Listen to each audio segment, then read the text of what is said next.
Fi triq L-Arċisqof, l-isfel lejn il-port ta' Marsamxett, hemm bini mdaqqas illi jagħti l-isem għat-triq fejn jinsab. Dan huwa il-Palazz tal-Arċisqof, bini li jmur lura għas-seklu 17. Wara li nbniet il-Belt Valletta mill-Kavallieri, il-ħsieb kien li din tkun nieqsa minn intħil ieħor, jiġifieri minn dak tal-Isqof ta' Malta. Kien fis-sena 1622 li l-Isqof ta' Malta ta' dak iż-żmien, Baldassare Kaljares, wera x-xewqa tiegħu illi anke fil-Belt Valletta ikollu il-palazz tiegħu. Bħala Isqof ta' Malta diġà kellu l-palazz fl-Mdina u ieħor fil-Birgu. Iżda ried li anke fil-Belt Valletta ikun hemm il-preżenza tiegħu. Biss din ma kinitx sejra tkun xi ħaġa faċli. L-awtoritajiet tal-ordni ma ridux li jkun hemm bini għall-użu tal-Isqof fil-Belt Valletta, għax huma rraġunaw li dan kien ikun biex jindaħal fit-tmexxija u fil-ħajja tagħhom. Biss l-Isqof ta' Malta kien argumenta li kienet il-missjoni tiegħu li bħala l-Isqof ta' Malta ikun fost il-membri tal-Knisja tiegħu. Fost l-argumenti tiegħu l-Isqof Baldassare Kaljares li kien twieled Malta kien qal illi jekk kulħadd kellu dritt li jibni fil-Belt Valletta, ma kienx tagħmel wisq sens li l-ordni ma jħallux lir-raj spiritwali tal-Gżejjer Maltin jibni palazz għalih hemmhekk hu wkoll. Naturalment, fl-aħħar l-awtoritajiet tal-Ordni ta' San Ġwan ħallew lill-Isqof jibni palazz tiegħu fil-Belt Valletta.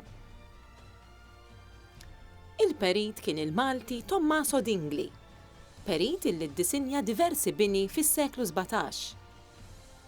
L-ewwel bini ta' dan il-palazz kien l-ewwel sular biss. Ma kienx kbir. Anzi, kien hemm ukoll l-ordni mill-Vatikan illi dan ma kellux għalfejn ikollu ċ-ċelel fih. U għalhekk l-Isqof seta' jibqa' juża ċ-ċelel illi kellu fil-Palazz tal-Birgu.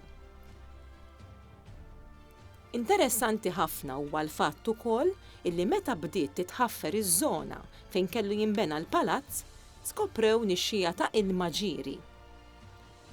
Minħabba fekk, l-istess palazz kellu wkoll sors ta' ilma tajjeb, prattikament il-ħin kollu. Fl-1730, l-Isqof Paolo Alferan de Bussan ħaseb biex ikompli jsebbħu u jirranġaħ xi ftit ukoll. Hekk jew hekk, il-bini kien ilu 100 sena mibni u wieħed jassumi li kien wasal iż-żmien li jkun hemm ċertu tibdil. Iżda l-bini ħall-forma li naraw illum, jiġifieri b'żewġ sulari, fi żmien l-Arċisqof ta' Malta Sir Michael Gonzi. Kien hu li ħaħsib li jara li jinbena t-tieni sular fil-ħamsinijiet u l-palazz ħa forma kompletament differenti. Wieħed ma tantx jista' japprezza l-faċċata kollha kemm hi minħabba li tinsab fi triq kemm xejn dejqa.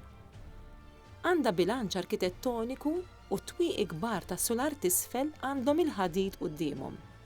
Iżda twieqi l-oħra m'għandhomx u huma anqas iddekorati wkoll. Fil-faċċata fuq hemm ukoll statwa li qiegħda tirrappreżenta l-fidi. Id-daħla ta' dan il-palazz hija interessanti minħabba li għadha kif kienet iddisinjata u maħsuba mill-perit Tommaso Dingli.